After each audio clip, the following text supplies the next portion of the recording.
Em nome do Pai, do Filho e do Espírito Santo. Amém. Que as almas dos fiéis defuntos, pela misericórdia de Deus, descansem em paz. Amado ouvinte do programa Oração da Manhã, seja louvado o nome de nosso Senhor Jesus Cristo. Iniciemos as atividades desta semana com muita fé no coração, com muita esperança, com muito amor. Sou Dom Adair, bispo de Formosa. Saúdo você aqui da nossa diocese e você também de outras localidades que nos acompanham.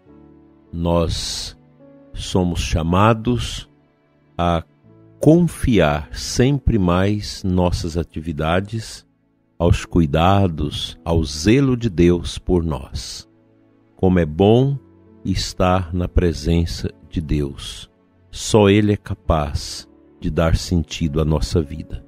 Nada mais neste mundo poderá ocupar o lugar do nosso Deus e Criador no nosso coração. Nem a riqueza, nem as famas, nem as glórias deste mundo são capazes de preencher de sentido a vida humana. A fé move montanhas.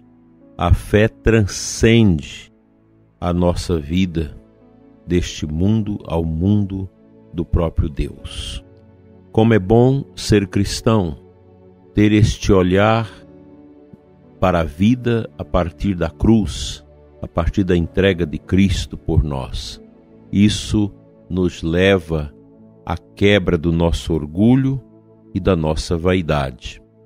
Partilho com você o vício da dureza de juízo, que é oposto às virtudes perfeitas. A dureza de juízo é filha do orgulho e da soberba.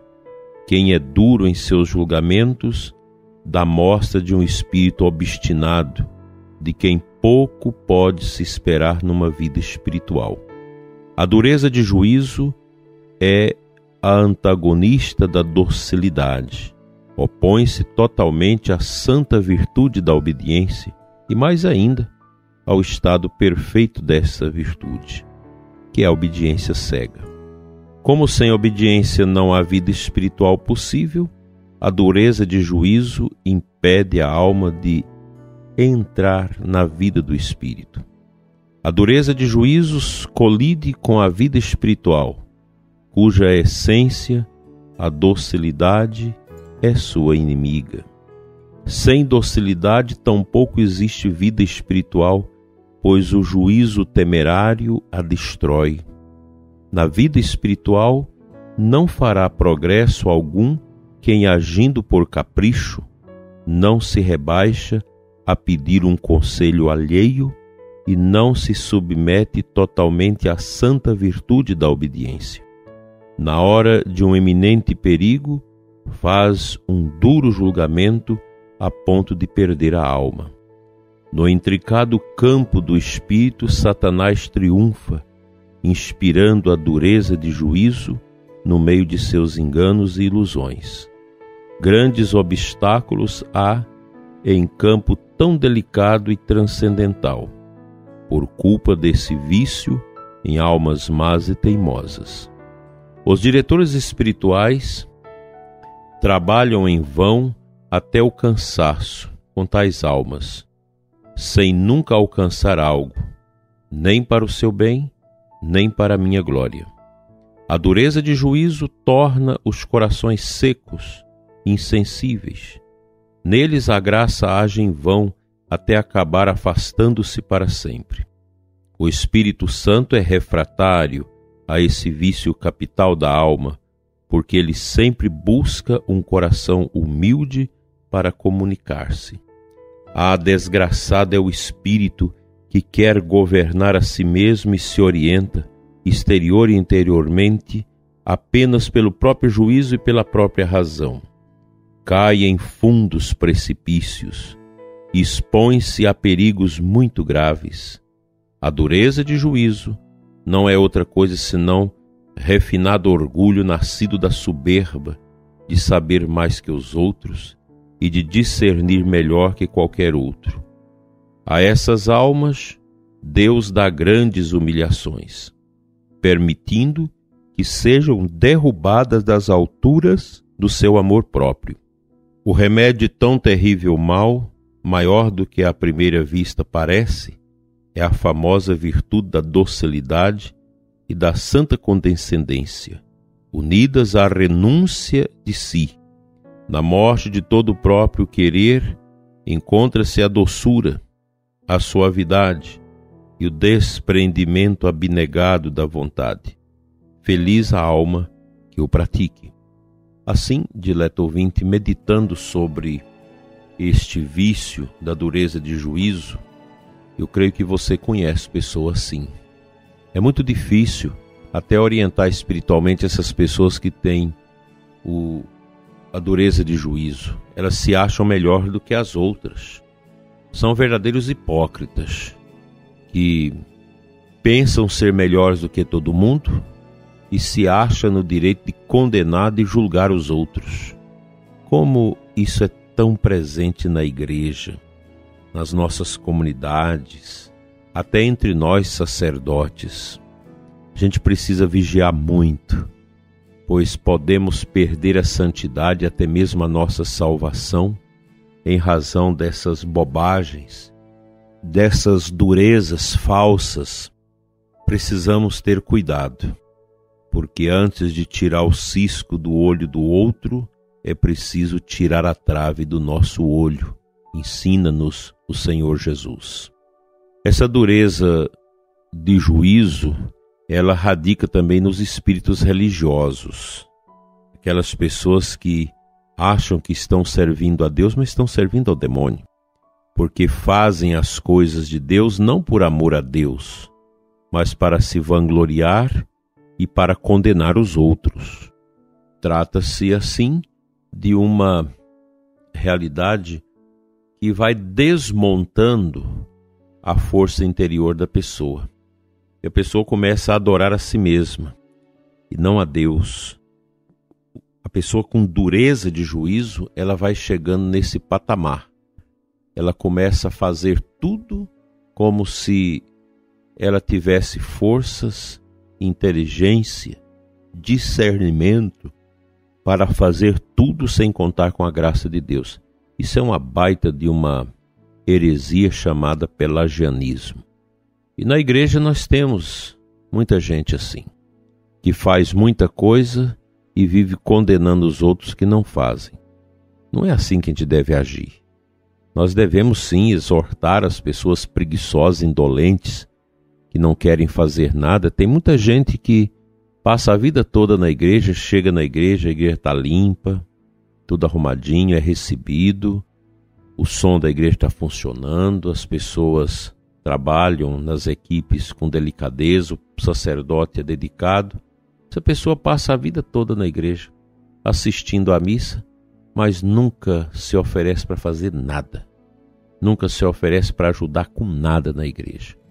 Mas às vezes tem a língua afiada para criticar. Não devolve dízimo, não ajuda, acha bonita a igreja, mas está ali. Espírito religioso, fazendo as coisas de Deus, mas sem se comprometer com nada.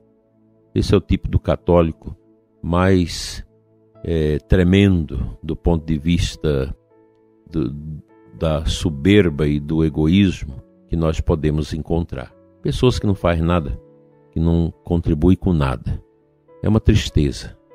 São as verdadeiras lesmas espirituais que vão aí na preguiça espiritual e ainda se achando melhor do que os outros, julgando e condenando os outros.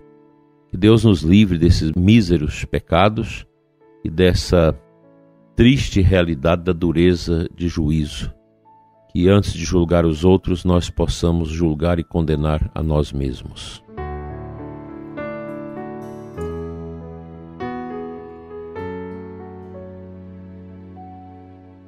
O Evangelho da Santa Missa dessa segunda-feira é Lucas 17, de 1 a 6.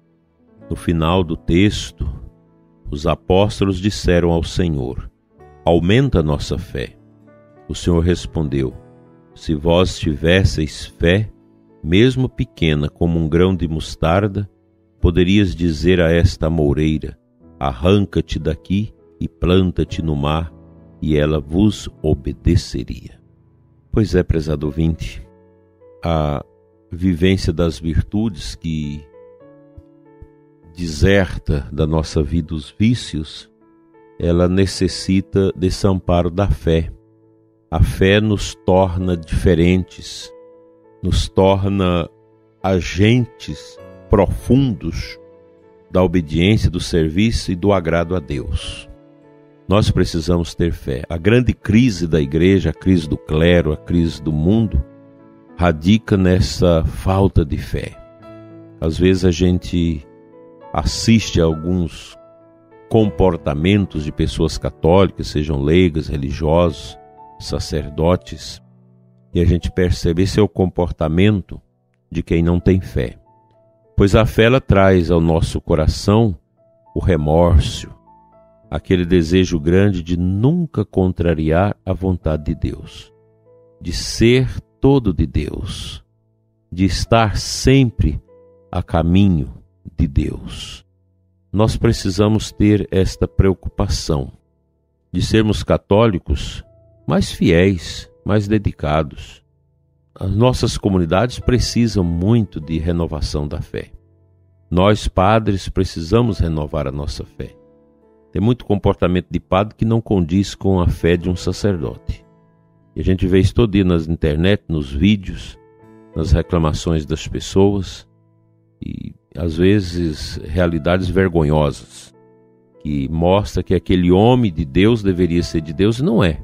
Está vivendo para si mesmo, na vaidade, na jactância e ainda aplicando juízo duro contra as pessoas.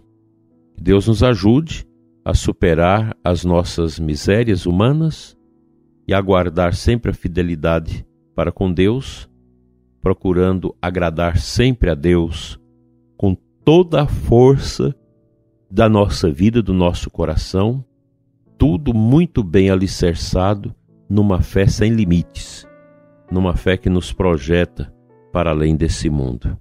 Deus seja louvado, uma segunda-feira muito abençoada para você, prezado ouvinte, e vamos à nossa oração.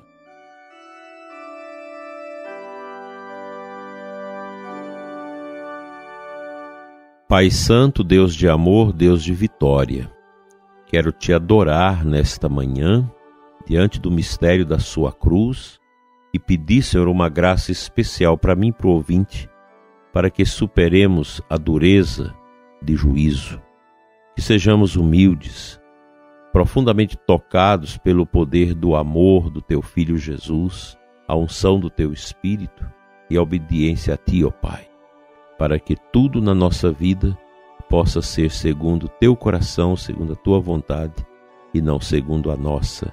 Amém.